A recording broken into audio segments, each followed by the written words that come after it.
कुछ खट्टी।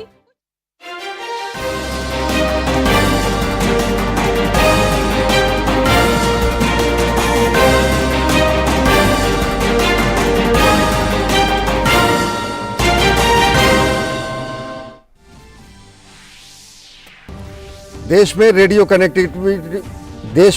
कनेक्टिविटी को बढ़ावा देने की दिशा में बड़ा कदम। प्रधानमंत्री नरेंद्र मोदी शुक्रवार को 91 एफएम ट्रांसमीटर्स का करेंगे उद्घाटन। लगभग 35,000 वर्ग किलोमीटर क्षेत्र में होगा प्रसारण विस्तार। 2 करोड़ अतिरिक्त लोग उठा सकेंगे प्रसारण सेवा का लाभ। प्रधानमंत्री नरेंद्र मोदी ने गुजरात में स्वागत पहल के 20 साल पूरे होने पर आयोजित कार्यक्रम में लिया हिस्सा। लाभार्थियों से किया वर्चुअल संवाद। नरेंद्र मोदी के मुख्यमंत्रित्व काल में शुरू हुई थी योजना। प्रधानमंत्री ने कहा, स्वागत ने हमारे संविधान और लोकतंत्र को सही मायने में किया चरितार्थ। संयुक्त राष्ट्र ने भी की तारीफ।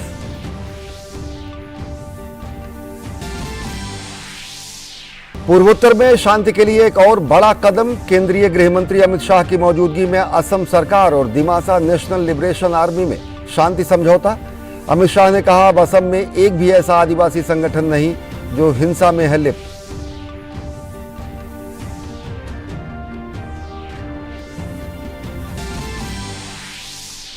कर्नाटक में प्रचार के दौरान कांग्रेस अध्यक्ष मल्लिकार्जुन खड़गे ने की प्रधानमंत्री नरेंद्र मोदी पर आपत्तिजनक टिप्पणी।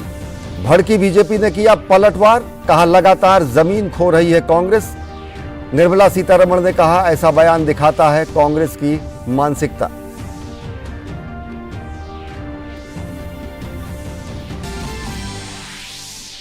प्रधानमंत्री नरेंद्र मोदी ने कर्नाटक के बीजेपी कार्यकर्ताओं से वीडियो कॉन्फ्रेंसिंग से किया संवाद। कहा, राज्य में भाजपा की डबल इंजन सरकार से विकास को मिली रफ्तार। कांग्रेस की तरफ से राहुल गांधी ने किया प्रचार। जेडीएस भी प्रचार में जुटी।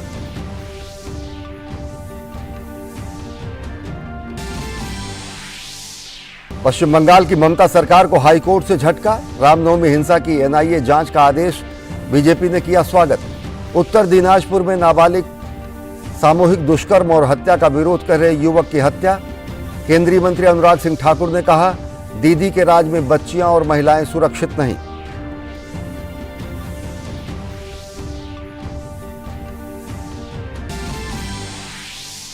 दिल्ली के मुख्यमंत्री अरविंद केजरीवाल के बंगले के सौंदर्यीकरण में करोड़ों खर्च को लेकर बीजेपी का जारी है हल्ला बोल। बीजेपी कार्यकर्ताओं ने किया केजरीवाल के आवास के बाहर प्रदर्शन।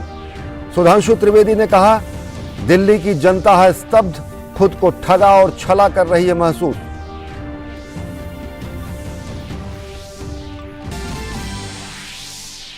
ऑपरेशन कावेरी के जरिए सूडान से भारतीयों की सुरक्षित वापसी जारी। 246 भारतीयों को लेकर विशेष विमान पहुंचा मुंबई। यात्रियों ने जताया सरकार का आभार। विदेश मंत्रालय ने कहा, सूडान की मौजूदा स्थिति पर करीबी नजर। सभी भारतीयों को सुरक्षित स्थान पर पहुंचाना प्राथमिकता।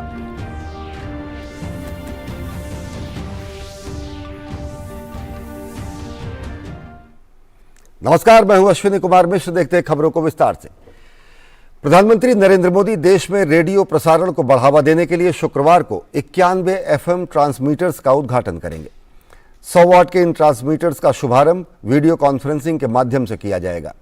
इन ट्रांसमीटर्स को 18 राज्यों और 2 केंद्र शासित प्रदेशों के 84 जिलों में स्थापित किया जाएगा। इस अवसर पर आकाशवाणी और प्रसार भारती के वरिष्ठ अधिकारी भी मौजूद रहेंगे। आकाशवाणी की एफएम सेवा के इस विस्तार से अतिरिक्त 2 करोड़ लोग प्रसारण सेवा का लाभ उठा सकेंगे और लगभग 35,000 वर्ग किलोमीटर से अधिक क्षेत्र में कवरेज का विस्तार होगा।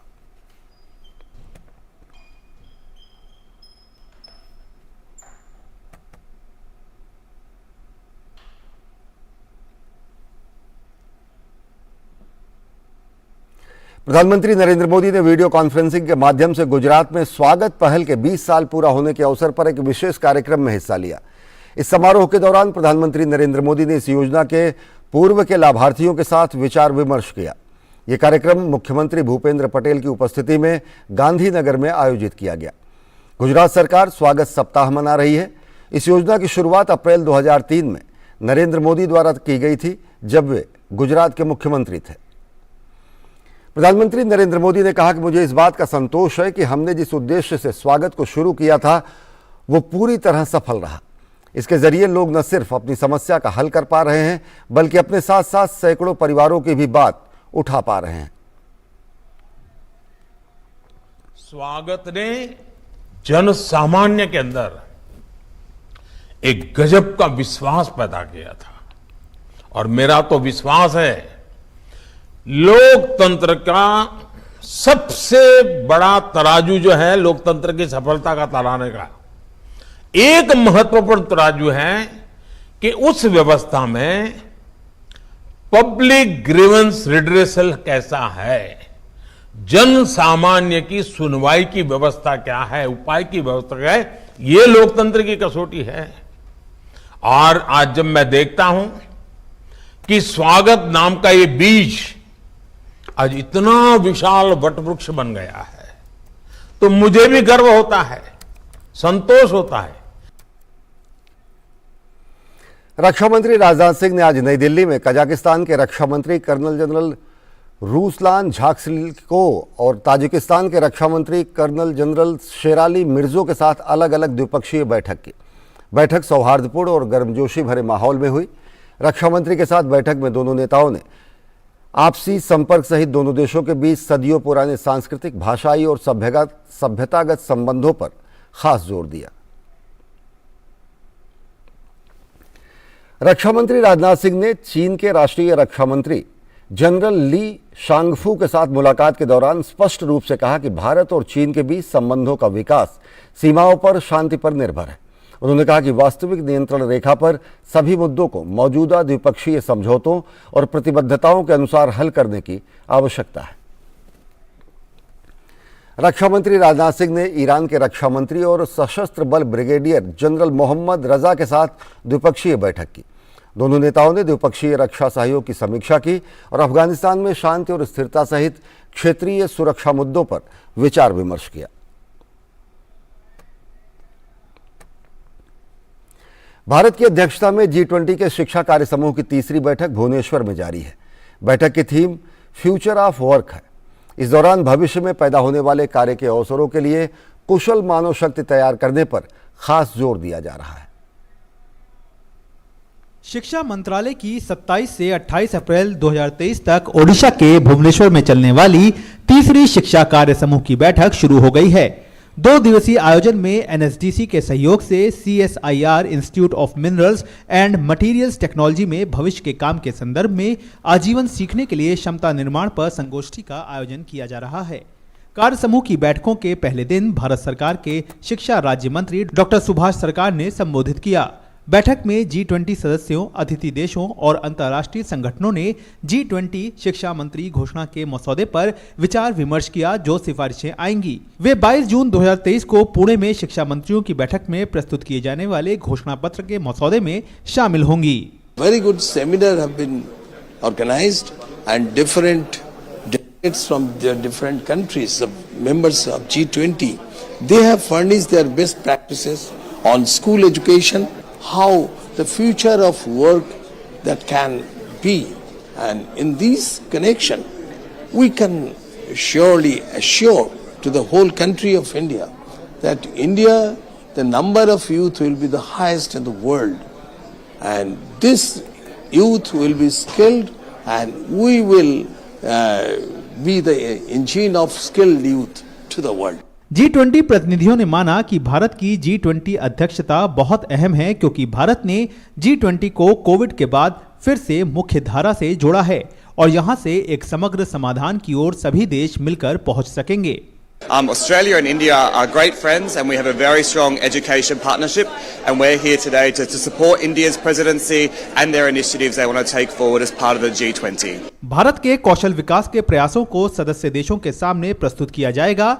भविष्य में बेहतर मानव शक्ति तैयार करने के लिए सही रोड मैप तैयार किए जा सकें, इस पर मंथन होगा जिसमें सभी देश अपने अनुभव साझा करेंगे। भुवनेश्वर से चंद्रशेखर की रिपोर्ट, डीडी न्यूज। लद्दाख के उपराज्यपाल ब्रिगेडियर डॉक्टर बीडी मिश्रा ने लेह में Y20 प्री शिखर सम्मेलन का औपचारिक उद्घाटन किया। इस अवसर पर उन्होंने कहा कि यह दुनिया भर के युवाओं के साथ मिलने और विचारों के आदान प्रदान का एक शानदार अवसर है। उपराज्यपाल ने इस मौके पर सम्मेलन में भाग लेने वाले प्रतिनिधियों को सम्मानित भी किया। G20 के तहत Y20 प्री समिट की बैठक का उद्घाटन लद्दाख के lieutenant governor brigadier doctor BD Mishra ने गुरुवार को किया। युवा कार्यक्रम और खेल मंत्रालय द्वारा आयोजित 3 दिवसीय कार्यक्रम 26 से 28 अप्रैल के बीच किया जा रहा है। Y20 का मुख्य सम्मेलन इसी साल अगस्त में वाराणसी में आयोजित किया जाएगा। इस सम्मेलन को संबोधित करते हुए लद्दाख के लेफ्टिनेंट गवर्नर ने कहा कि यहाँ के युवा काफी प्रतिभाशाली हैं और उनमें अपने भविष्य को उज्जवल बनाने की भरपूर क्षमता है। Preach or sermonize the youth here. I take it and I'm convinced that our youth, they are intelligent, they are committed, they are focused, and they know their way ahead. And I'm very positive that each and every one, the youth here who have come as delegates, they are the future leaders of their country. Ladakh के सांसद जामयांग नामग्याल ने भी कार्यक्रम को संबोधित किया। उन्होंने कहा कि वैश्विक चिंताओं को हल करने के लिए युवाओं को साथ लाने की जरूरत है। We come together as young leader of the G20. Let us remember our responsibility to build a more just and sustainable world. Let us work together creating a future where all people can thrive, regardless of their background or circumstances. Let us draw inspiration from Ladakh, the land of peace, and commit ourselves to creating a more peaceful and equitable world for all. Ladakh में Y20 के संयोजक अजय कश्यप ने कार्यक्रम को संबोधित करते हुए कहा कि देश को आगे ले जाने में युवा महत्वपूर्ण भागीदार होते हैं। India's G20 presidency will use all of India's ancient civilizational wisdom to ensure that this will remain a presidency of harmony, healing, and hope. And we at the Y20 took inspiration from this and came up with the 5 themes on which we'll be deliberating upon from today onwards. Pre summit बैठक युवाओं के लिए एक जबरदस्त अवसर है, जहां 30 से अधिक देशों के 100 से अधिक प्रतिनिधि भाग ले रहे हैं। यहां दुनिया भर के युवा वैश्विक मुद्दों पर विचार विमर्श करके सितंबर में होने वाले G20 सम्मेलन के लिए अपने सुझाव पेश करेंगे। लेह से श्रेया उपाध्याय की report, DD news. Himachal Pradesh की बेटी बलजीत कौर मौत को मात देकर वापस लौट आई हैं। जी हां, बलजीत कौर को दुनिया की सबसे खतरनाक चोटी कहे जाने वाली अन्नपूर्णा से सफलतापूर्वक रेस्क्यू किया गया। हिमाचल के सोलन जिले की रहने वाली बलजीत कौर को हेलीकॉप्टर के जरिए अन्नपूर्णा बेस कैंप पर लाया गया, जिन्हें बाद में काठमांडू के अस्पताल में भर्ती कराया गया। स्वस्थ होकर बलजीत अब स्वदेश लौट आई हैं। दिल्ली पहुंचने पर हमारे संवाददाता गिरीश निशाना ने बलजीत कौर से खास बातचीत की। दुनिया की सबसे खतरनाक चोटी पर चढ़ने वाली माउंटेन गर्ल के नाम से मशहूर बलजीत कौर मौत को मात देकर वापस लौटी हैं। कैसे लौटी हैं, बात करते हैं खुद बलजीत कौर से।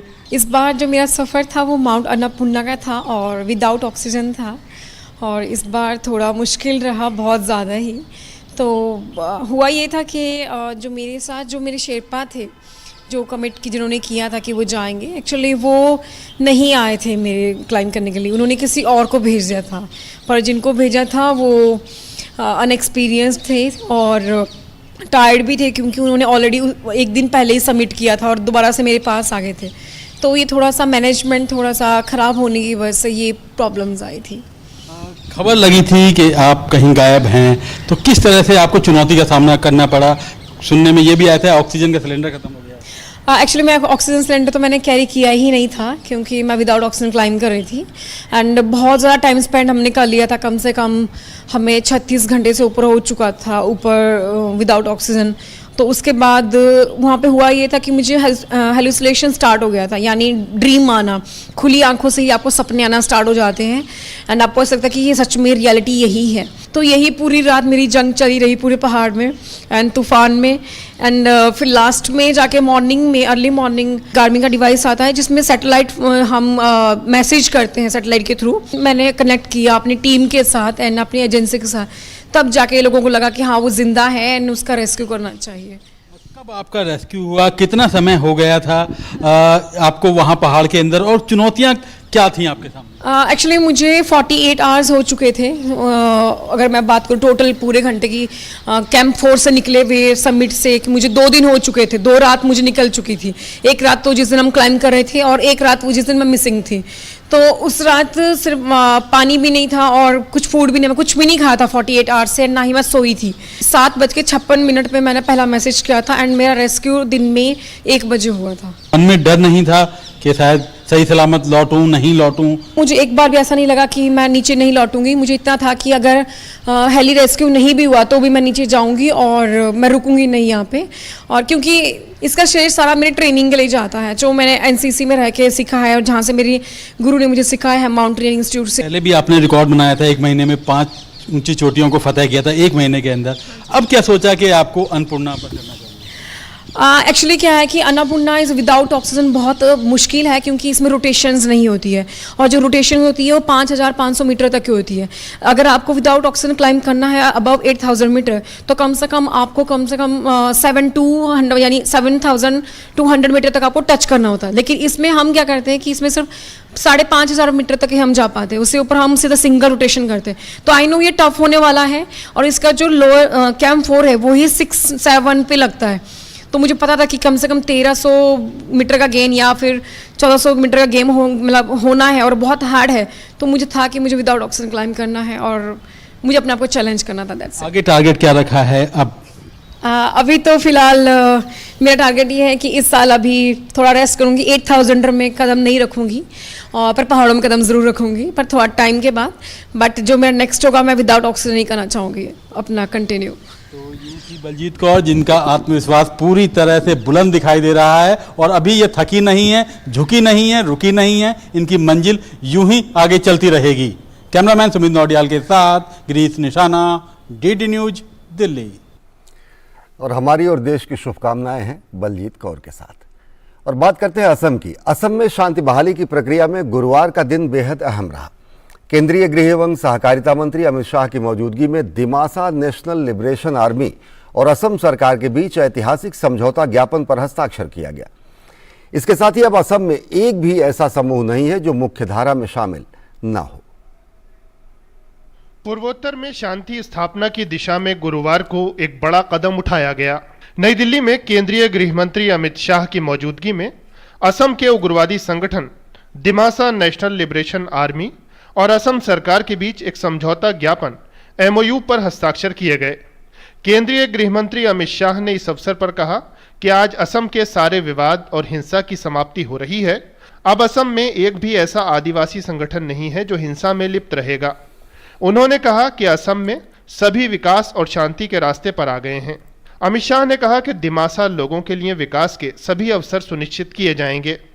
असम के दीमा हसाओ जिले से उग्रवाद और हिंसा पूर्ण रूप से समाप्त हो गई। इस समझौते के तहत असम सरकार द्वारा एक दिमासा कल्याण परिषद की स्थापना की जाएगी। राजनीतिक, आर्थिक और शैक्षणिक आकांक्षाओं को पूर्ण करने के लिए सामाजिक, सांस्कृतिक और भाषाकीय पहचान का संरक्षण करते हुए और ऑटोनोमस काउंसिल के अधिकार क्षेत्र के बाहर रहने वाले दिमासा लोगों का त्वरित केंद्रित विकास सुनिश्चित करने के लिए ये दिमासा कल्याण परिषद काम करेगी।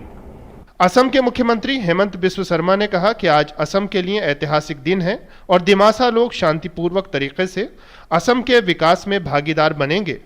उन्होंने कहा कि इस समझौते के बाद कार्बी आंगलोंग और दीमा हसाओ दोनों जिलों में शांति स्थापित हो जाएगी। हमारे जो डीएनएलए का कैडर था उन्होंने 43 आर्म्स डिपॉजिट किया है डिस्कशन का पहले ही, और पूरी तरह जो भी वायलेंस एक्टिविटी है रास्ता सारे लोगों ने छोड़ दिया है और सब मिल के एक अच्छा नागरिक बन के देश का सेवा में जुट जाने के लिए सब संकल्पबद्ध है। मेरा विश्वास है कि ये एग्रीमेंट में असम का अमन शांति में बहुत बड़ा मदद होगा। असम के उग्रवादी संगठन दिमासा नेशनल लिबरेशन आर्मी और असम सरकार के बीच समझौता ज्ञापन के अवसर पर गृह मंत्रालय और असम सरकार की ओर से 500 करोड़ रुपए देने की घोषणा की गई। इसके जरिए दिमासा लोगों को विकास की मुख्यधारा में लाने के लिए उपाय किए जाएंगे।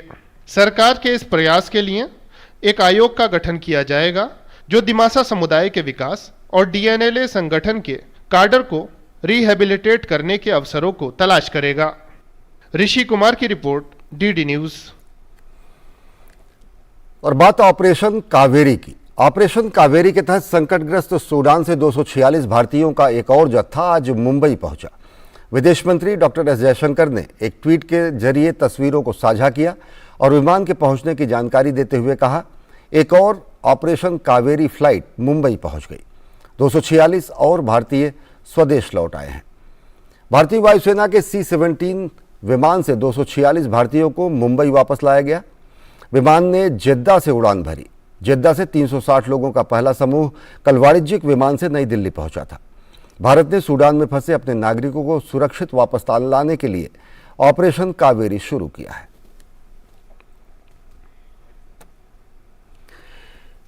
कर्नाटक में प्रचार के दौरान कांग्रेस अध्यक्ष मल्लिकार्जुन खड़गे की प्रधानमंत्री नरेंद्र मोदी पर की गई आपत्तिजनक टिप्पणी पर खासा बवाल मचा है। बीजेपी ने कहा कि मल्लिकार्जुन खड़गे का ऐसा बयान कांग्रेस की मानसिकता दिखाता है। वहीं दूसरी ओर प्रधानमंत्री नरेंद्र मोदी ने वीडियो कॉन्फ्रेंसिंग के जरिए कर्नाटक के बीजेपी कार्यकर्ताओं से संवाद किया। कर्नाटक में 10 मई को होने वाले विधानसभा चुनाव के लिए प्रचार जोर शोर से चल रहा है। तमाम राजनीतिक दलों के नेता राज्य भर में रोड शो और जनसभाएं कर रहे हैं और जनता से समर्थन मांग रहे हैं। प्रधानमंत्री नरेंद्र मोदी ने गुरुवार को कर्नाटक के भाजपा कार्यकर्ताओं के साथ वर्चुअल संवाद किया।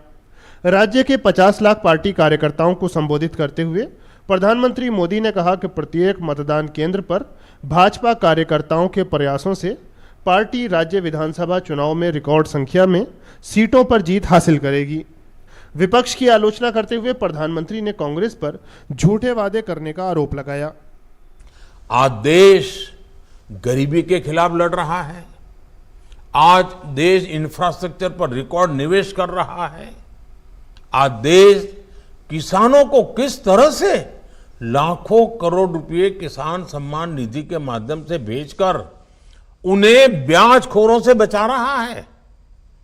बीजेपी और दूसरी पार्टियों में सबसे बड़ा फर्क अप्रोच का है। बीजेपी आने वाले 25 साल में विकसित भारत के रोडमैप पर काम कर रहा है। आप देखें, हमारे जो विरोधी हैं उनका क्या एजेंडा है? उनका एजेंडा है सत्ता हथियाना। हमारा एजेंडा क्या है? 25 साल में देश को विकसित बनाना, गरीबी से मुक्त बनाना, नौजवानों के सामर्थ्य को सबसे आगे बढ़ाना। उधर कांग्रेस भी प्रचार अभियान में जुटी हुई है। पार्टी के अध्यक्ष मल्लिकार्जुन खड़गे ने कई जनसभाएं की। इस बीच प्रधानमंत्री मोदी के बारे में मल्लिकार्जुन खड़गे के एक विवादित बयान की आलोचना हो रही है। कलबुर्गी में गुरुवार को एक जनसभा के दौरान खड़गे ने पीएम मोदी के बारे में आपत्तिजनक बयान दिया था। भाजपा ने इस पर जोरदार पलटवार किया है। पिछड़े समाज का अपमान करना कांग्रेस की आदत बन गई है। मोदी जी को गाली निकालना कांग्रेस की आदत बन गई है। कभी चूहा, बिच्छू, सांप, घोड़ा, मौत का सुधाकर, क्या ये भाषा है? और ये कहना मोदी तेरी कब्र खोदेगी? क्या मोदी जी की कब्र खोदना चाहते हैं? क्या देश के प्रधानमंत्री के खिलाफ क्या इस तरह की भाषा का प्रयोग और ऐसे षड्यंत्र रचने का काम करते हैं? कांग्रेस को देश से माफी मांगनी पड़ेगी, नहीं तो कर्नाटक की जनता इनकी जमानत जब्त करा के इनको मुंह तोड़ जवाब देगी। There is a poison in the mind of Kharge. It is a prejudiced mind towards Narendra Modi ji and BJP because this kind of thinking comes because of desperation. They have been unable to fight him politically in the parliament, outside, and they are seeing that their ship is sinking. So desperately they are making all these kind of remarks.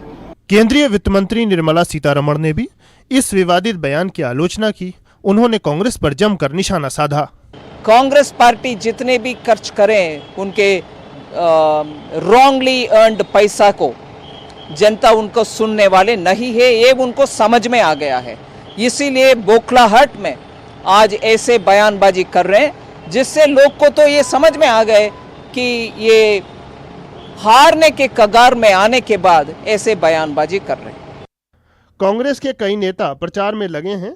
Karnataka Congress के प्रमुख DK Shiv Kumar ने press वार्ता करके कांग्रेस के वादों को फिर से सामने रखा।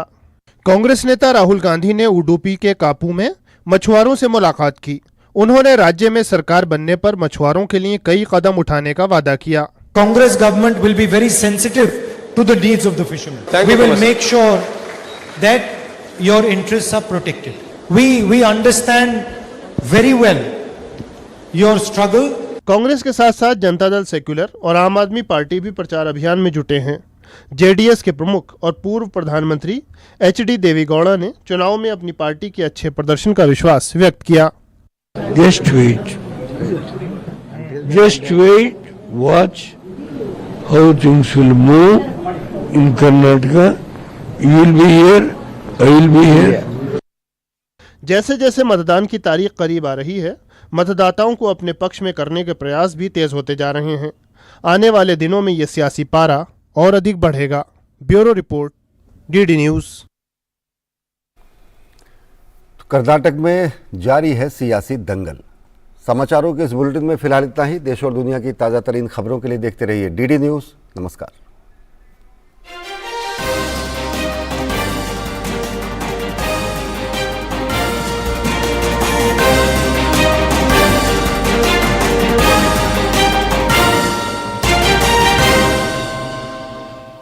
कार्यक्रम में आम लोगों के जज्बे की कहानियां देखिए।